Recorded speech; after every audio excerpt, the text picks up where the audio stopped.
Great thing. Thanks. Thanks, Mr. Morris. Your business department teachers, they're all pretty awesome. So I hope you guys are realize how fortunate you are to have some good teachers. So look, I'm not going to like Mr. Morris said. My name is Will Walker. I'm a certified financial planner with United Capital. I'm also somebody who came from the same spot you guys are sitting at right now. I actually graduated from Ben Salem High School back in the year 2000. None of these guys were here. Mr. Mullen was here, but we won't hold that against them. All right. I don't remember Mr. Mullen, but from when I was here. So, but I'm today to talk a little bit about wealth management and what we do, which I know your teachers have done a good, are starting to do a good job of telling you. So I might be skipping ahead to where they're going with what they're teaching you, but my goal is that you take something away from this. All right. If you have any questions as we go, please, you can raise your hand.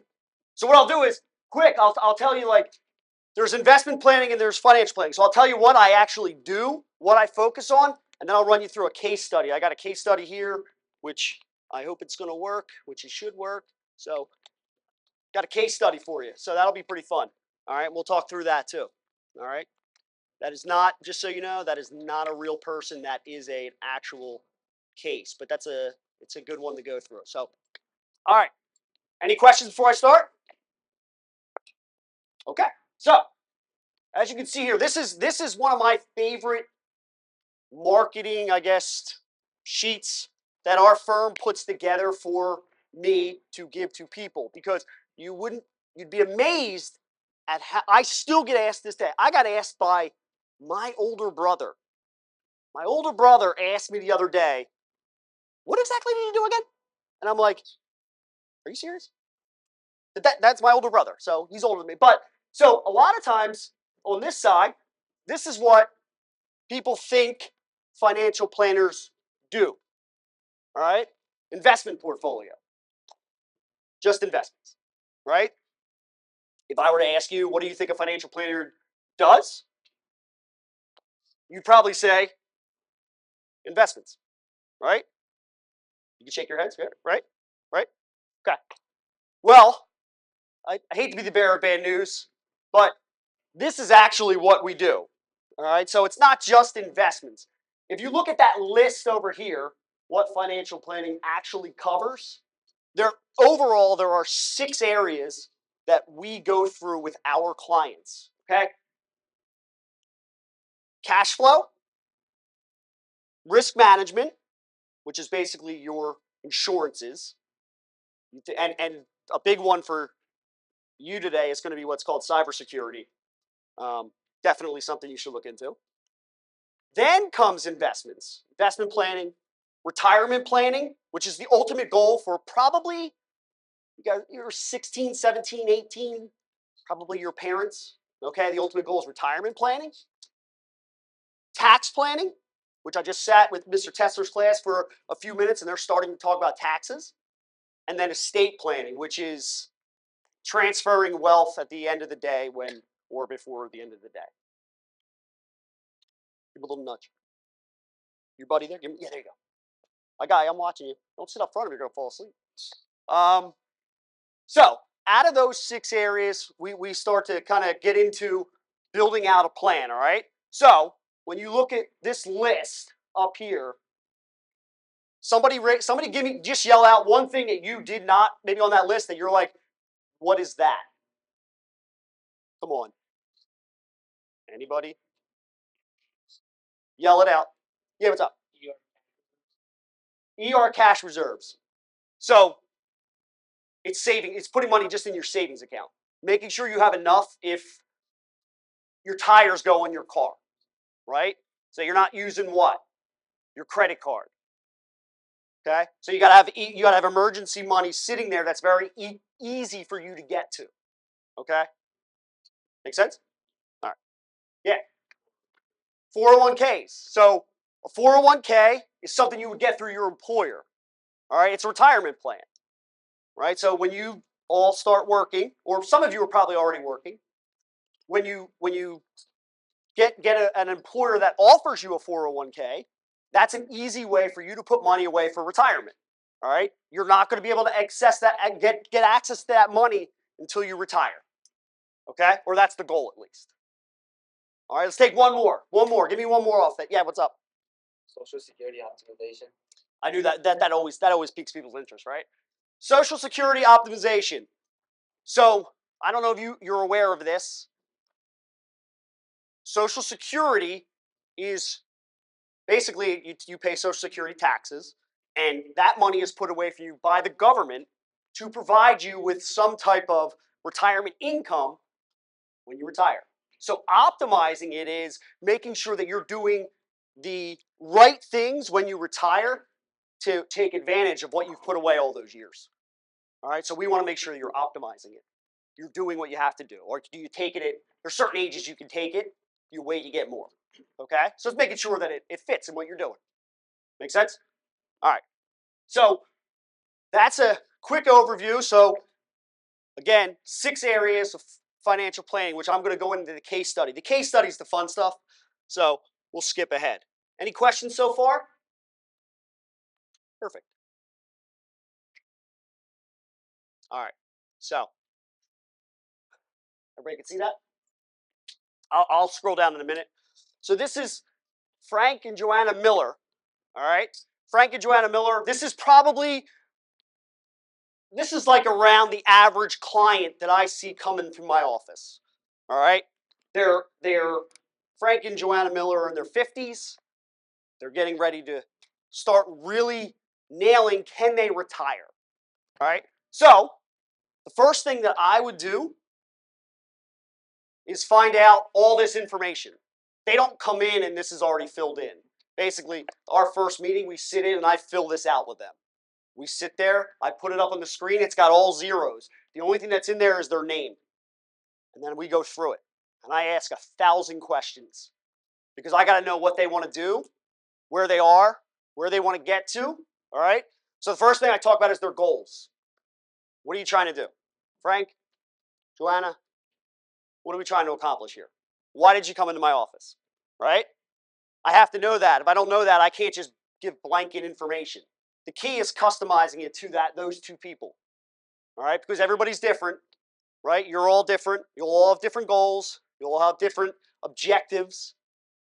But this is about Frank and Joanna Miller. Okay? So here I'll just real quick, just Frank and Joanna, 55 and 50. They do live in Bensalem. All right? On Main Street. If you can find Main Street in Bensalem, let me know. All right? And then I'll find Frank and Joanna. All right? They're like, yeah. Okay, Mr. Walker. All right, so now I start getting into those 6 areas. So, yeah, you can see that. So again, when we run so you're going to see how I run a financial plan with clients. You're basically going to my 3rd meeting with a client. 3 meetings, and then we start presenting this. Okay? So as I go through, I, the advisor, have to make certain assumptions so we can adjust your plan should we need to. The first assumption that I make after I get their retirement ages, as you can see there, everybody can see that, the retirement age for Frank and Joanna is 65, right? The first assumption that I make is that I have to make sure that whatever they're doing now, that if I run their plan out, it has to go out to a certain age because I don't want them, and I know they don't want to, run out of money. You stop working, what happens? You know, no income left, right? So we got to save now to get there. So what age am I running out to? See life expectancy? What age am I running their plan out to? 100. Does that seem far-fetched to you? Who in here thinks that Mr. Walker is nuts because he's running this plan out to 100? You think I'm nuts? You think I'm nuts? Okay. Guess what? I could talk about, this is going to sound morbid, but I could talk about statistics all day about life expectancy. Everybody in this room right now, you're all be projected to live to that age. Just because life expectancy for males is 78 and 81 for females, right now, 100 is what your generation, you guys, will get to, or are supposed to. Does that sound far-fetched? Do you believe me? You don't believe me? Okay. We'll see. So remember, when you're 99, remember this date. All right? Remember this date. One thing I forgot to tell you, too, just so you know. I have a daughter your age. I have a daughter senior year in high school. She's a senior in high school. She does not go here. I have a niece that goes here. I'm not going to tell you who it is, but I have a niece that goes here. All right? So I tell her the same thing. Can you imagine the dinner conversation, how boring that is? You know, her name is Sadie. Sadie, you're going to live till 100. She looks at me and goes, Dad, I don't care. Okay, great. She's 17. All right? But you're going to live till 100. So that's the first assumption that we run out. I have to run this plan till age 100. All right? So I'm going to skip ahead. Priorities. This is the priorities I came up with when I talked about their goals. So these 4 things are what we're going to focus on in this plan. All right? So it's retirement planning.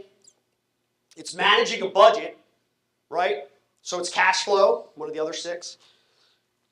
Appropriate insurance coverage, risk management, that's 3. Caring for parents, right? Put that under, you can put that under either cash flow or estate planning, all right? Because they want to make sure they have parents, they want to make sure that they're taken care of. So that's their priorities. The goal, so Frank and Joanna have 2 children, Mary Beth and Lucas. Mary Beth and Lucas, one is graduating college, one is going to graduate college. All right, so that was already built in there. We already knew that. They didn't have much that we had to do there, but I'll talk about that. All right, and then the retirement, which I'll talk about in a second. The retirement goal there, I'll go into that a little bit more detail. The one number I want you to focus on is that, see that $140,000 there? See that? Focus on that number. All right, because that's going to be what they want to spend in retirement. $140,000 a year in retirement. Think about that. All right. So, this is their net worth statement. Did you guys learn about net worth statements yet? Did you? Yeah. Perfect. So, net worth statement is taking all their assets and liabilities and figuring out where they sit today when it comes to their, what they have. And actually, just a little bit more there. There you go. So, this is all the accounts and things that they have right now. So we already talked about that cash flow emergency fund, right? Cash flow emergency. Their joint accounts, they have a joint investment account at Fidelity, which is the second one there.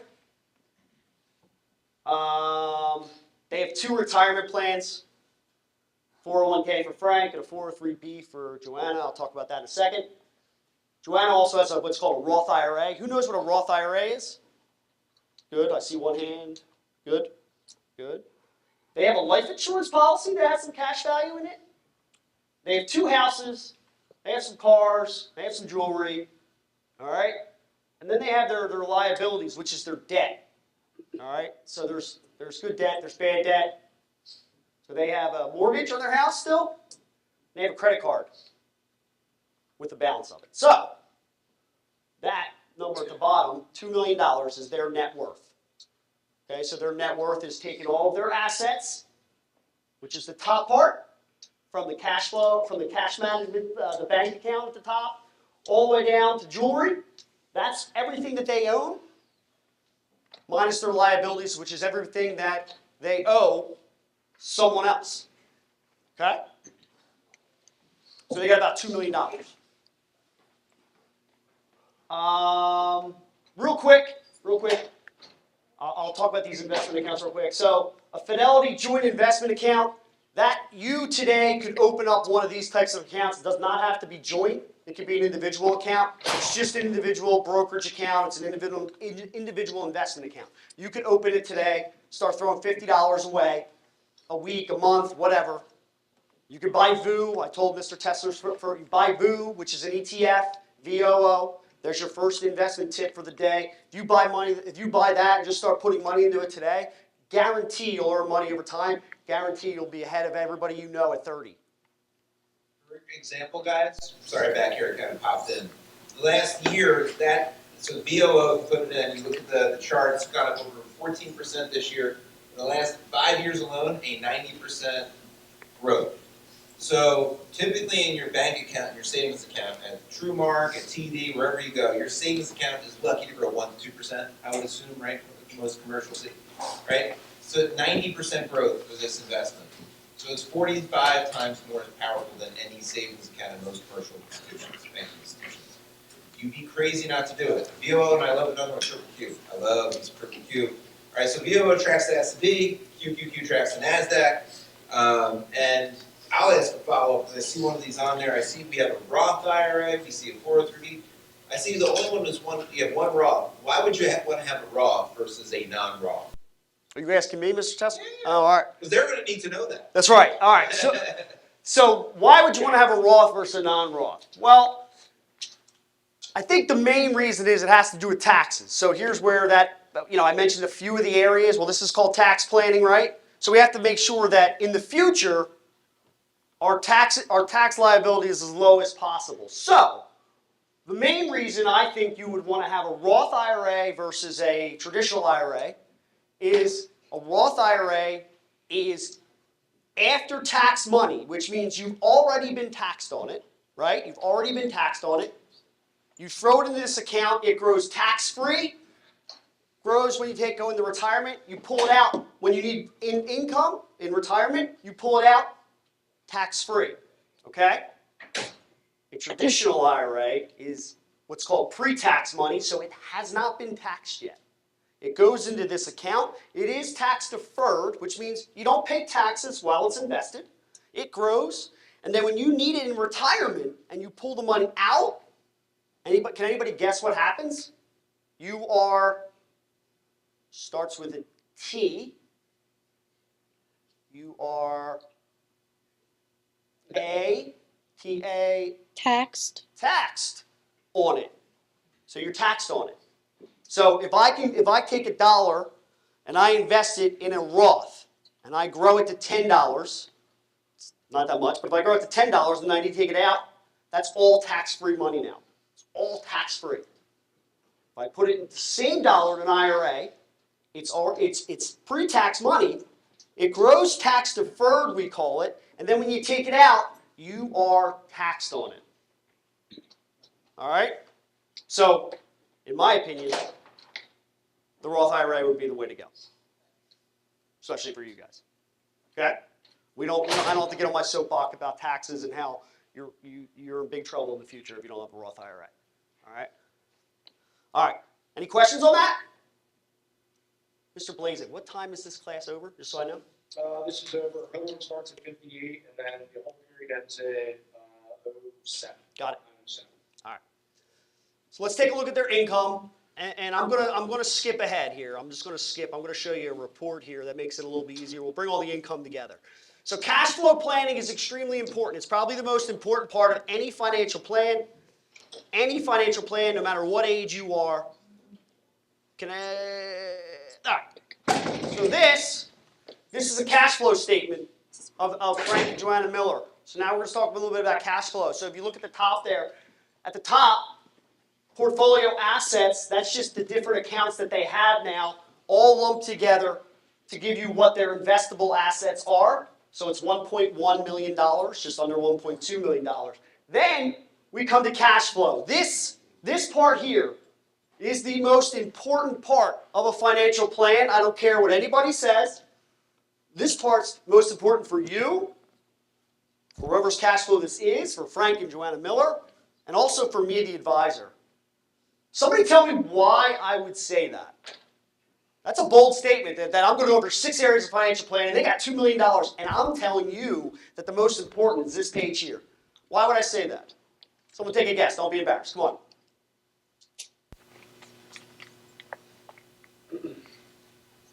Going to the top. Okay, go ahead. You spend money, you won't have money. What's that? You spend all your money, you don't have. It's a great answer. Right? It's a great answer. If you're spending, he said, if you're spending all your money, you won't have any money. Right? That's what he said? Did I get that right? We are. So I need to know as an advisor and a planner, what is it that Frank and Joanna are bringing in, which you can see, they're right under cash flows there. You can see their income. $335,000 a year. Okay? Sounds like a lot of money, right? Who in here would like to make $335,000 a year? If you don't have your hand up, you're nuts. Of course you want to make $335,000 a year. You know how many YouTube, what do you guys like to do? You know how many Apple phones you can buy with that? A lot. All right? Then we have their outflows, which are their living expenses. What do they have to pay? Now what's coming out? So I told you that, what that $140,000 number, I told you that number, right? It's very important, right? What? So here's how I start to tie it together for clients. If they're spending, if their cash flow, their living expenses are $140,000 a year, I have to make an assumption based on today's dollars. I have to inflate that out for when they retire. I have to look at age 65, right, their retirement goal, and say, how much do we have to earn, put away, invest, grow, so they can continue to pull that out, so they don't have to alter their lifestyle. It has nothing to do with, really, with it. It's, do you in retirement, do your parents in retirement, do Frank and Joanna want to alter their lifestyle that they've lived for 65 years? Do they want to go into retirement and say, I can't golf anymore because I didn't save enough. I can't travel the world because I didn't save enough. I can't fill in the blank because I didn't save enough. I can't stop working because I didn't save enough. Right? What age did I say I run this plan to? 100.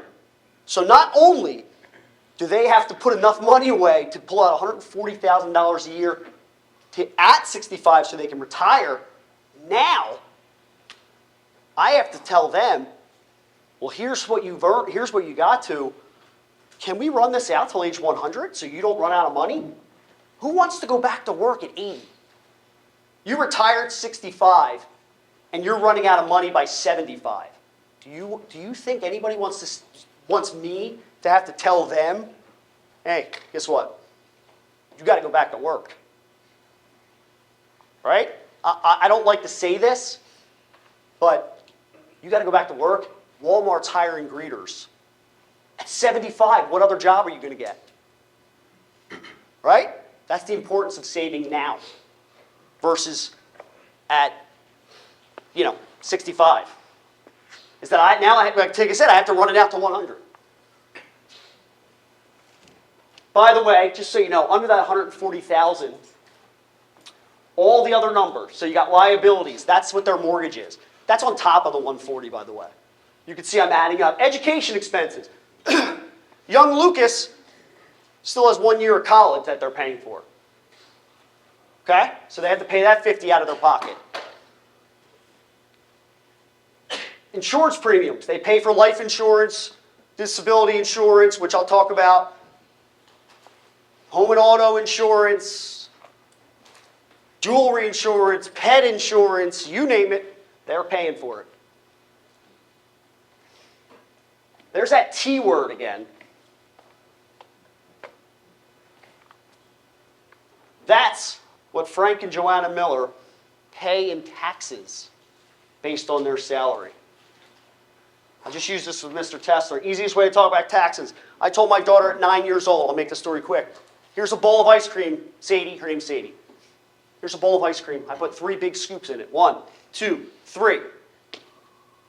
$335,000 is your income.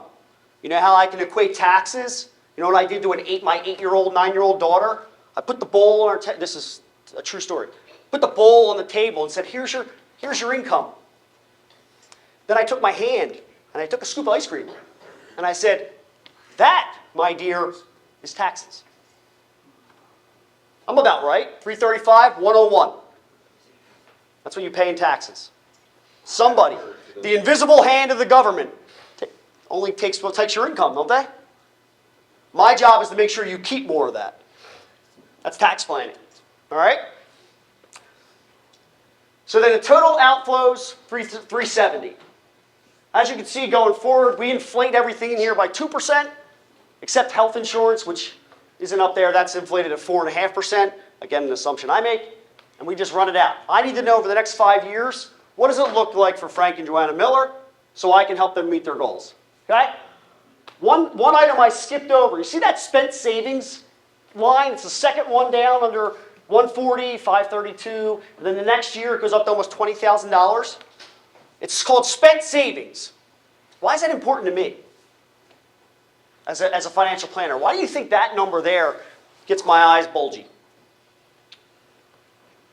Yeah, up at the top. I'm going for expenses. What's that? Like you're doing things that you weren't planning for and you're dipping into your savings. That could be the answer. That could be what they're doing, right? That's good. That could be what they're doing. Okay? So that number's important to me. That's the number that we're not accounting for in their plan. We're not accounting for this cash flow. So me, I go, well, look, if you're short and you want to meet your goals, I have $20,000 that we can play with and put somewhere. That's why it's important to me. Hey, Frank and Joanna, do we have to save more? Put more away? Well, now I know there's wiggle room. So this has got to be as accurate as possible, or I can't help them. Or hopefully they're on the right track, which you'll see in a second. All right? Any questions on this page? See, and kind of piggybacking off what Mr. Walker's talking about, like, I always ask my finance class is this, do you want to work to live, or do you want to live to work? Think about that for a minute. Do you want to work to live, or do you want to live to work? You eventually want to be able to retire and live and enjoy your life, right? The good thing that you guys have on your side is you. How many of you spend $10 this week on something that you probably could have gotten in your house? Right? But you decided to get your Mocha bull crap or whatever you got, cost you 10, 15 bucks. You actually put 10 bucks away a week, starting at your age. Maybe it'd be an index, a stock index. So you can set up real easily. You go on YouTube and find videos on how to do it.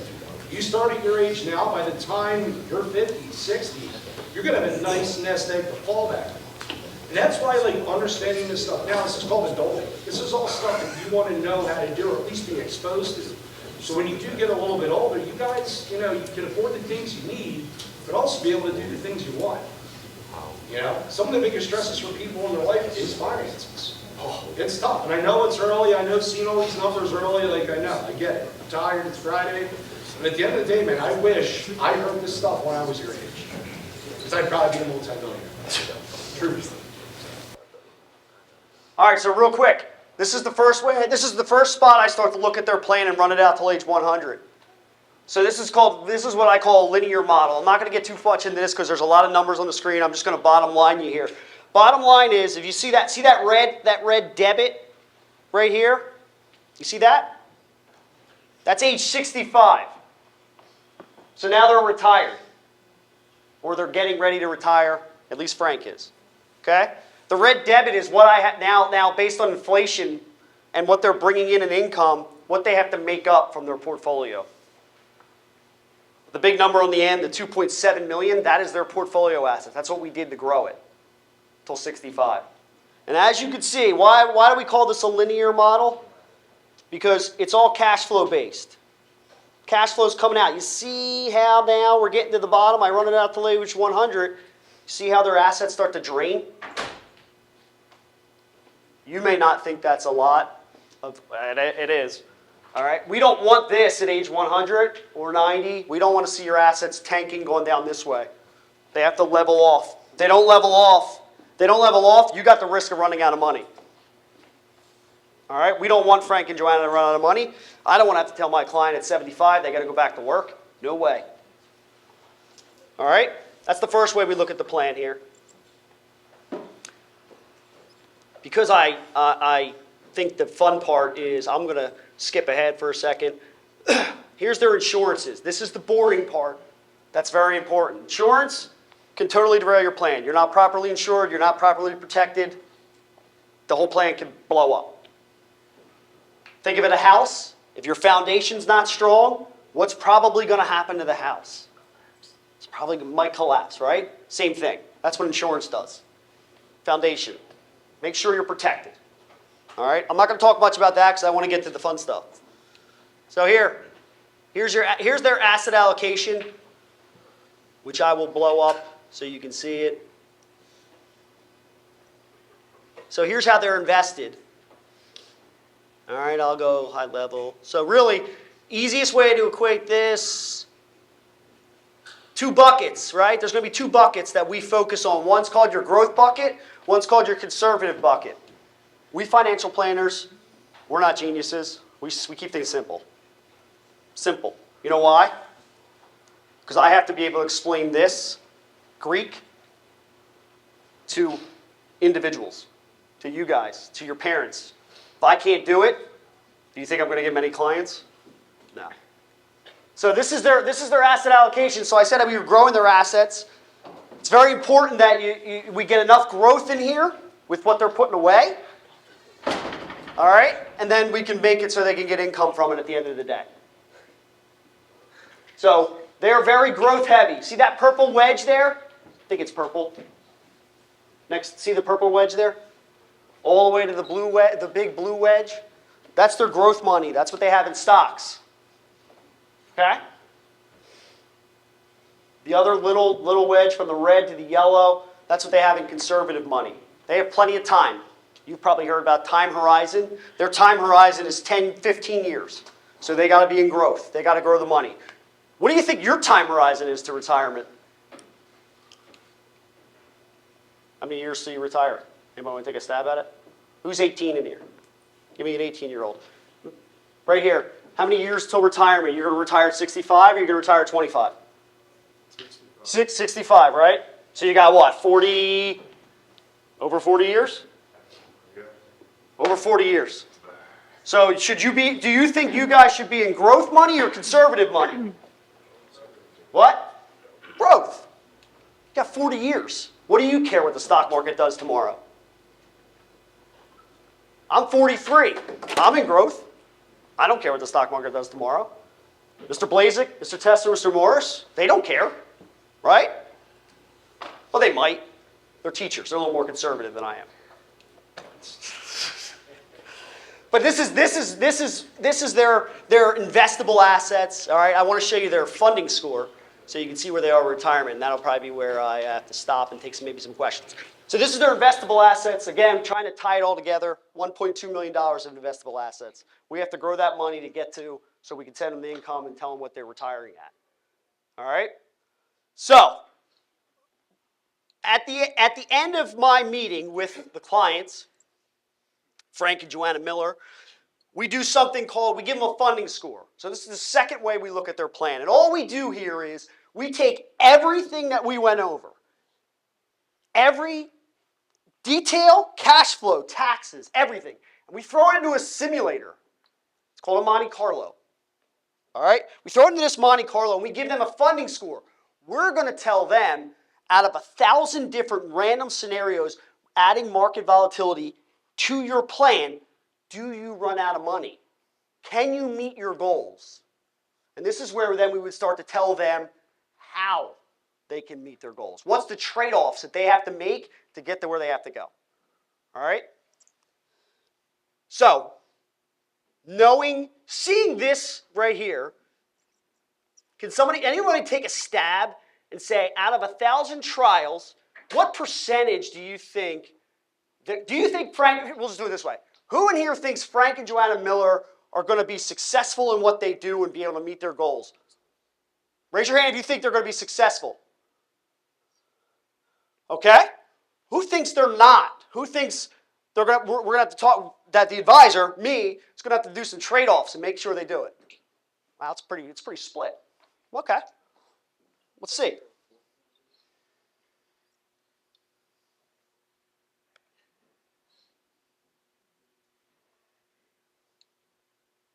I need some music. So, probability of success that Frank and Joanna Miller will make their goals, retirement goals, 65, that was the main thing. Based on what they're doing today, 59%. Do they need me? If you're Frank and Joanna Miller, and I put this on the screen, are you hiring me to be your financial advisor right now? Because you know you're behind. Are you hiring me? Darn right you're hiring me. If that's at 100, are you hiring me? Absolutely you're hiring me. You want to keep 100? You're hiring me. Okay? So Frank and Joanna Miller, they have 59% probability of success that I can make that they, right now, without me, can make their plan last to 100. Okay? And then we would talk about some trade-offs that they would have to make. All right? And then I can see all these little triggers over here. Right? So when they come in on that third meeting, I already build in how they're going to make it survive. I know this. I cheated, right?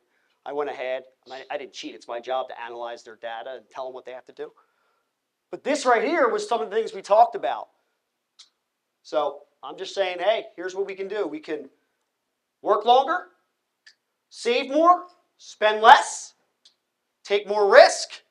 So look, all I did here was easiest thing for me to tell them.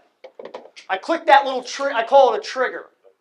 What we do is we model in here and we go, based on what you're doing today, if you changed nothing else, you can work 3 years longer. 59 to 85. Does that sound like you want to work 3 years longer? Who wants to work 3 years longer? You want to work 3 years longer? All right. I wouldn't want to work 3 years longer. If I said 65, I'd hate that to work 3 years longer. 85, do you think they're in better shape if they're at 85%? Yeah. In their 50s, you see that yellow there? In the middle, it says low, medium, high. If they're in this 70 or 79 percentile, they're probably on a good track, maybe. Probably very sensitive to changes. We don't want sensitivity. We want to make sure they blow it out of the water and they don't have to worry about it. Again, I don't want to tell anybody they got to go back to work once they retire. All right? I'm not going to get hired if I tell somebody that. So, again, 85% seems a lot better. So all you have to do is work 3 more years, Frank and Joanna.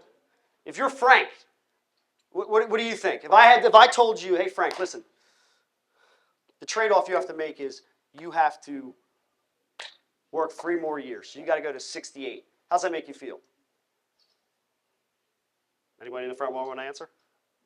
How's that make you feel, Frank? I would feel like you did a good job. Right? Nobody wants to hear that. But that's what you can do based on what you're doing today. All right? So that's what we do. And I could go through this other stuff. But so right now is where when you look at the plan and you go, all right, look, here's what we can do. Here's where we got to get to. We can reallocate. We can do all that. We can reallocate your investments. We could save more. Remember, I had $20,000 there that I could say, hey, let's put more away. Come on, put more away. Put more right here. Put more in VU right now. 15 years, probably be okay, right? That's what we have to have that conversation. The last thing I'll say before I take any questions, a lot of what I do and what we do as wealth managers has really nothing to do with all this stuff. It's me doing it, analyzing it, bringing it to the client and saying, hey, here's how we can make your goals meet. But really, it's managing the person or the people. All right, if I can't manage the person in front of me, if I got somebody who's like, woo, all over the place, we got to like grab their face and like say, hey, calm down, right? Calm down. Everything's going to be fine, right? That's a lot of what I do. It's managing the person. It's managing procrastination. There's another one. Like people like they put it off. Think about what you do. Your parents tell you to clean your room. You're like, yeah, okay, I got it. 2 days later. 3 days later. And then finally they're like, you got to do it by Friday. You're like, no problem. Thursday night comes, you didn't clean your room. Friday comes after school, you want to go somewhere, then you're really quick cleaning your room and you're done, right? It's procrastination. You could have did it Monday and been done with it, right? Well, that's the same thing with financial planning. right? So it's me managing the person. All right, it has, again, this is all fun, and I love this stuff. You're probably bored stiff, but I love this stuff, all right? All right. So, I follow up, so you said you manage people and their emotions. So off of one real positive client acquisition, I do real well at the Millers. Yeah. Of course they do. From a business perspective, just thinking of the, in terms of just thinking of sales. Yeah. You have one great client acquisition, they're happy. How much does that impact future client acquisition? Like one positive client interaction could lead to like how many? Oh, gosh. It could lead to many more, depending on the person. Because, again, I am at the point where I could get a client, and then I ask the client to refer their business. Is that what you're talking about? And then that client could turn into 5 clients because they gave me their brother, sister, friend, pastor, business owner they know, whatever. They refer me to them. So one positive client acquisition can be, think of it like a tree that just starts growing branches. I plant the seed, I nurture it, water it, grow it, and then it starts to grow. And it just kind of just takes off from there. So I'll give you an example too, Mr. Chester. I have one client who, she literally, probably every year, refers me 5 people. And I would tell you that those people, she spoke so highly of the way that we do things for her that they basically already signed up before they came to the door. That's just one client who does that. I guarantee she'd give me 5 people. She was just in last week and she said, I got another one going to be coming your way by the end of the year. That'll be number 5 for this year. And I guarantee, if I was looking at it, she'd have 5 more coming next year. It's very, very, very, she's very good to me, which I appreciate. It's just important to those skills in anything, not just financial planning, but anything involving sales. Yep. You can always, once again, open one door, you can open many more. Do you guys have any questions? You can ask me anything about anything I talked about, anything about the business that I have or run, or you can ask anything. So this is your chance now I talked a lot. You listened. I appreciate it. Anybody have any questions? Yeah, what's up? How many cases do you manage in total? Cases or clients? Client. Clients? All right, so I'd say right now there's, I have some clients who they're just what we call transactional based. It's just one thing, they don't do a plan. I'd say I probably have 250. I don't manage, so when you say manage, my job is to manage the plan. I don't manage the money. I have other people in my office. So we have a team. I didn't even get into that. I have a team behind me. It's not just me. Trust me, it's not just me. I have a team behind me that helps me, and they manage. I pick the investments, the strategies. Someone else manages it on a daily basis. I couldn't do that. That's the other. Remember that sheet I showed you in the beginning? That's the one sheet. That's just investment plan. That's a whole. Remember, that's 6 of them. That's one right there. I couldn't do that. I manage the plans. I meet with the clients. That's my job. My job is to do this. My job is to make sure that I can make them meet their goals. Good question, though. What else? Any questions? Yeah. How many years of college did it take for you to get money? How many years of college? Yeah. I went to college 4 years. Yeah, I went to Penn State. Yeah. Actually, they now, which is good, they have a 5-year program in some colleges. So I'm what's called a certified financial planner. So I guess that would count, but that came later. I didn't take that. Right now, if you go to college for financial planning or wealth management, you can go. It's like a 5-year program. You do you get your bachelor's, and then your last year you get what's called your certified. You become a CFP, which is a certified financial planner. Colleges actually have that as a major now. There's a few out there. So 5 years will get you a CFP. It's called, and it's good because when I got my CFP, I had to have work experience. You technically don't because you're going to college. It's part of that major. So it's almost like you're getting it without the work experience. I had to have 1,000 hours work experience before, no, sorry, not 1,000 hours of work experience. 5 years of work experience before I could even sit for my CFP. You're getting that right out of college. It's great. I wish I had mine right out of college. Good question. Yeah. Well, to your point, it's a good question. To your point, there's good debt and there's bad debt. I'm not opposed to debt. I'm opposed to credit card debt. I mean, there's some debt, like if your debt's like, if you're paying, it depends on the interest rate, depends on the situation. Look, I know that a lot of times I face something with called, college debt. You might be in college debt, so, but, all right, thank you.